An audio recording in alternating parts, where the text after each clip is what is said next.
Hey guys, welcome back to the channel where we're checking out videos about, Donald Trump today. This one is titled, Even EU Shocked by Germany's Bold Move Against US.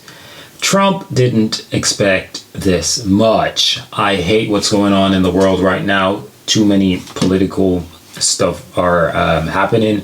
I don't like it. I really don't. I'm not a political person. Let me just make that very clear.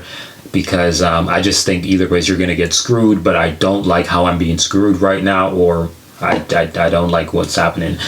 Last thing I need is a freaking war, okay? So, yeah, without further ado, man, let's check out this video. Let me know what you guys think about the situation that is at hand, and let's find out what the Germans did in regards to the US.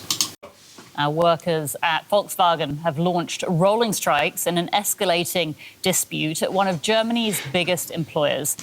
Wait, hold on. So we talking about VW? Volkswagen? Volkswagen? What? Damn. Strikes in an escalating dispute at one of Germany's biggest employers. Where the President of the European Council and the European Commission talked up closening ties and their bid to ratify the CETA free trade agreement with Ottawa. The trade tensions between Germany and the United States are having a serious impact, even on what for many years seemed to be the calmest and most harmonious relationship in the Western world. And this time, another economic giant on the other side of the Atlantic, Canada, is also involved. The result is a picture that would have been unthinkable 5 years ago. Any steel coming into the United States is going to have a 25% tariff. Germany, the European powerhouse. That shit is annoying. Just saying. Whoever made that, whoever did that in the video, it's annoying. The constant boom boom, like I have sound issues too with my videos because I want to make it better and better. But that boom boom is, I don't know where the hell it's coming from, but it's annoying and it's coming in the one ear, so I'm just gonna have it over here alone. House and Canada, the North American powerhouse, are discussing joint action against the United States tariffs on steel, aluminum, and automobiles. Meanwhile, the European Union continues to stand at the center of the issue, saying, I have the authority on this issue. How did these states, which call each other friends and allies, end up in such a bitter trade showdown?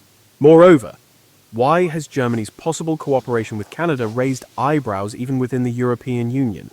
Let us rewind the movie from the beginning and analyze it step by step. Okay. You know, Howard is Secretary of Commerce, doing a fantastic job.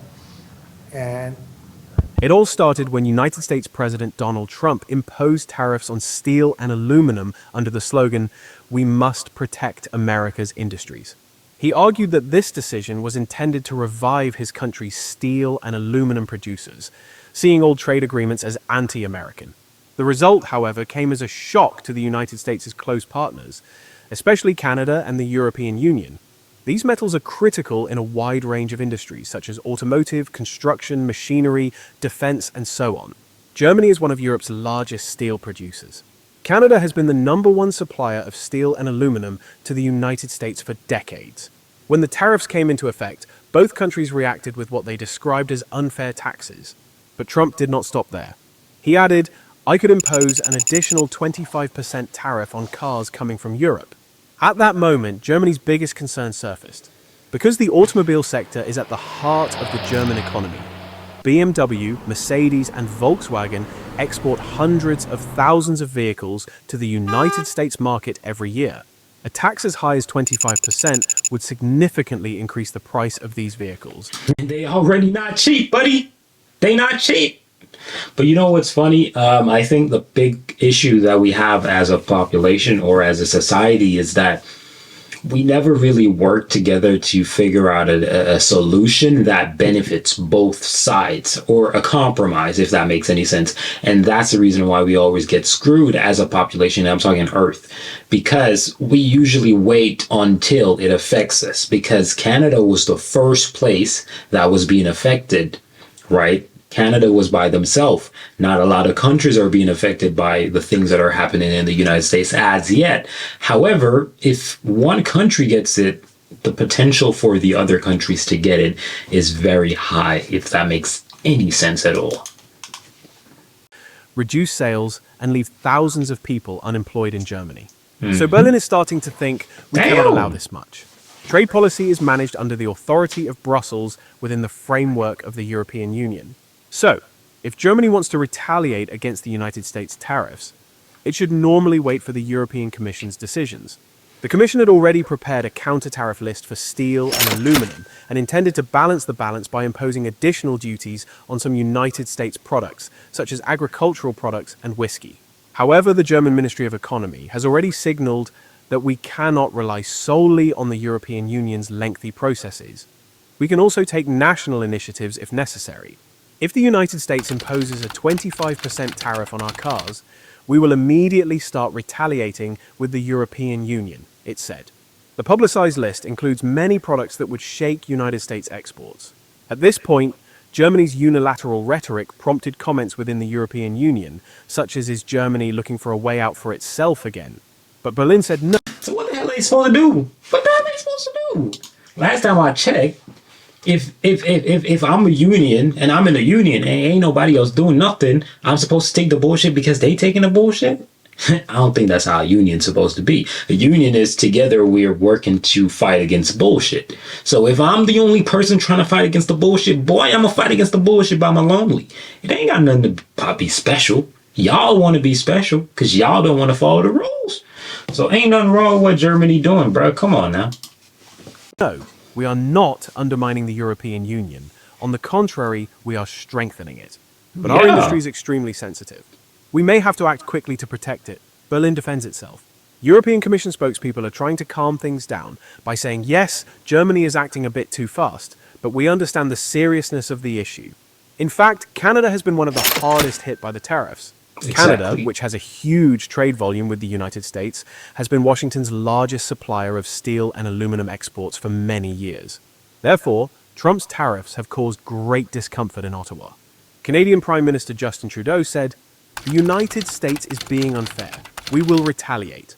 Previously, they had planned a strategy of surgical retaliation with tariffs that would hurt influential lobbies in United States domestic politics. Since then, while Trump thought he could convince Canada in a separate framework, the Canadians started to say, let us not play this game alone.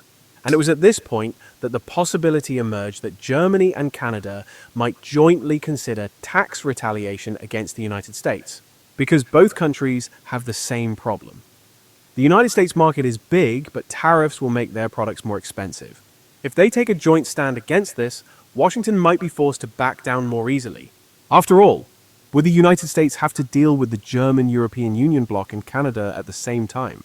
A trade war would also hit American exporters. Of course, the fact that Germany, instead of the European Union Commission, voiced the idea of direct agreements with Canada caused a little surprise in Brussels. Trade policy is already a common area, but Berlin said our interests are at stake. The European Union decision-making is sometimes slow, so we could have separate negotiations or coordination with Canada. After all, we are already partners under CETA. No problem, we are also in contact with Canada. Germany's initiative could be an additional contribution, the Commission comments. In the end, the European Union's unity is not in jeopardy, but there are also voices saying Germany has again prioritized its own interests. In its trade strategies, the Trump administration usually... What are they supposed to do? Like, what? I don't get it. Like, what's the fuss? Like, if Germany is being affected, what are they supposed to do? Not prioritize their interest? Like, oh, we're going to just suffer because we're in a union that's not going to do shit for us? No, we can't wait on that. Like, that's what I think. You guys can let me know if I'm just going overboard. But, I mean, like, if the union is not doing what it's supposed to do, I'm going to do what I got to do. Adopts the approach of negotiating with each ally separately, finding their weak points and imposing them. In other words, instead of seeing Europe as a whole, it wants to negotiate by separating Germany from France, Italy from Spain. It also brings Canada to the table within the framework of NAFTA or USMCA. However, the unexpected element is that Germany and Canada realize that they face the same injustice and tend to say, let us act together. This complicates Trump's piecemeal tactic. If Washington's trade frictions with Europe, Canada, and China continue, it is unclear to what extent domestic companies and consumers will be able to bear the burden. So can the White House back down, saying it is hard to fight on so many fronts? That is the question. There is no doubt that the most critical component of the German economy is the automotive industry, with brands such as Mercedes, BMW, and Volkswagen exporting hundreds of thousands of vehicles to the United States market every year. If Trump implements the 25% car tax, the prices of German cars will increase by several $1,000s. This would mean a drop in sales and huge losses for the automotive industry in Germany. The sector is the backbone of the country's employment, export revenues, and R&D infrastructure. Canada, on the other hand, is integrated into the United States market with its automobile sub-industry, parts, and raw material supply. There is a huge risk there too. Both sides are taking action, saying if we take this issue lightly, we will pay a heavy price. The European Union Commission wants to ensure a unified position on tariffs and international trade. I get that. Germany, on the other hand, wants to talk to Canada more concretely and quickly. So that we send a clear... I get both points, and I believe that Germany is not doing anything wrong. I understand the concerns of segregation. Well, it's not really segregation, but you're in a union. You want to work with the union. I get it. But if the union is taking too long, you got to do what you got to do. But the European Union should maybe move a little bit more promptly, in my humble opinion. That's a solution. Clear message to the United States. This is causing some confusion in the European Union, but there is no blocking. Canada and the European Union already have a comprehensive trade agreement such as CETA. Berlin is using the cooperation that comes with this agreement to come up with the idea of synchronized retaliation against the United States. For example, simultaneous tax hikes. This plan is based on the argument that if the United States were to face simultaneous retaliation from Canada and the European Union, it would face great domestic political pressure. The reason it is called audacious is that Germany has gone beyond its usual diplomatic politeness and used very clear language. If the United States takes serious steps, we will not hold back. In particular, the German Economy Ministry and the Association of German Industries are of the opinion that we have to protect our economy. Otherwise, tens of thousands of jobs are at stake. It is likely that President Trump will say, Germany should not engage in such a show of force. We are allies, and perhaps he will lash out. They do not spend enough in North Atlantic Treaty Organization. Canada is also an ally to the United States. Didn't stop Buddy though. So I don't know why we keep using that word ally. You know, it's like dumb, bro. It doesn't make any sense. Now they are going to put barriers to our trade. He might even open additional investigations against Germany and Canada through the Trade Ministry and impose tariffs on more products under the pretext of national security. This could further complicate diplomacy. Conclusion. Maybe each side will say, let us stop and think and find an interim agreement. Or a trade war could actually break out. In a trade war, everyone loses, economists reiterate. Even though the United States has the advantage of a huge domestic market, there are companies that are afraid of losing their exports. Canada and Germany also do not want to lose the United States market. Therefore, the most plausible path is a middle ground scenario. That is, the United States reduces or postpones the tariff on cars, and Europe and Canada suspend retaliation. This compromise would be temporary, perhaps until after the United States elections in 2025. But at least a major crisis would be avoided. Another possibility is a prolonged diplomatic 2025? Germany and Canada could buy time by saying, let us make the threats, but let us not rush to implement them. Maybe there are voices saying, if Trump is not re-elected, we will sit at the table with the next president.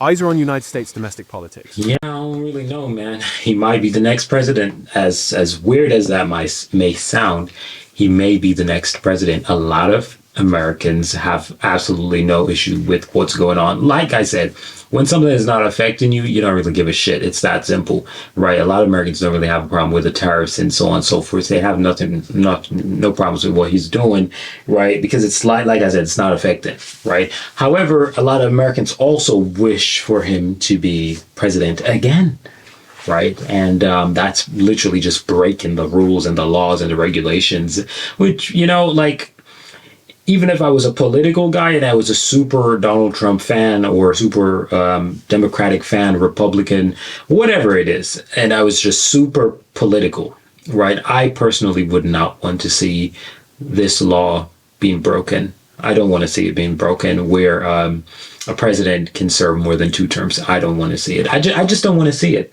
I don't see the reason for that. Like, if you want to serve your country, you serve your country and you get up out of there. You know, you don't try to change the law. You know what I mean?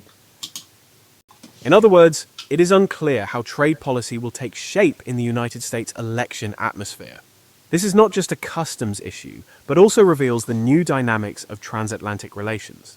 The picture is complicated by the fact that Germany, in particular, has been skeptical of Trump policies from the beginning. While Canada, while remaining loyal to the United States as a friendly country, is disappointed with the tariffs. The era of diplomatic soft power is being replaced by protectionist and hard bargaining methods. Moreover, in the shadow of the Russia-Ukraine war, the transatlantic alignment on energy and defense is being shaken. Germany is shifting to the line of, let us base our national security on North Atlantic Treaty Organization, but we will not keep silent on trade issues. Canada is saying, we are allies, but we will not give in to unfair taxes. In sum, Germany and Canada's quest for joint action against United States tariffs points to a new balance of power on the world trade map. The United States is still the largest market, but export-oriented economies like Germany and Canada are planning a united counterattack against fierce protectionism. While this may come as a surprise to the European Union, in fact, the European Union is preparing to retaliate against the United States with similar concerns. Trump's tactic of divide the European Union and force Canada to negotiate alone may not go as he wants, because of the solidarity between Germany and Canada. It is not known which scenario will come true.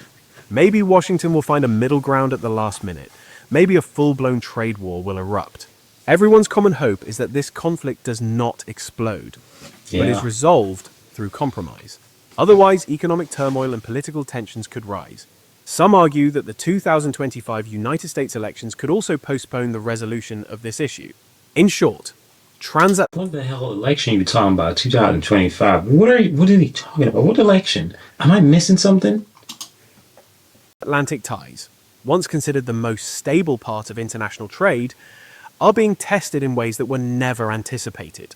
What do you think? Is such a clear restraint by Germany and Canada realistic, or is it diplomatic intimidation? Faced with so much resistance, will the United States try to strike a deal, or will it say, I will do it my way? I mean, I think what's important is this. I love the United States and I will forever love the United States, but the reality is just the reality. If you're living in a country, your goal should be that you're trying to find the best scenario and situation for your country, whether you're foe or enemy or ally, it doesn't matter. Your goal is supposed to be to make sure that your country has a good future. So whatever it has to be that Canada and Germany, European Union in general has to do, in my humble opinion, they just have to do what they have to do in order to not be in a situation where they're absolutely screwed. It's that simple. I just don't recommend wars. Thank you, please. Figure this shit out some other way other than dropping bombs on each other. But I understand the situation and I understand exactly why Germany has to just do what it has to do. You don't want your economy to be scrapped, bro, and just tarnished. You know what I mean? So I understand, but you guys can let me know what you think in the comment section down below. Thank you for watching. I'm out of here. Peace.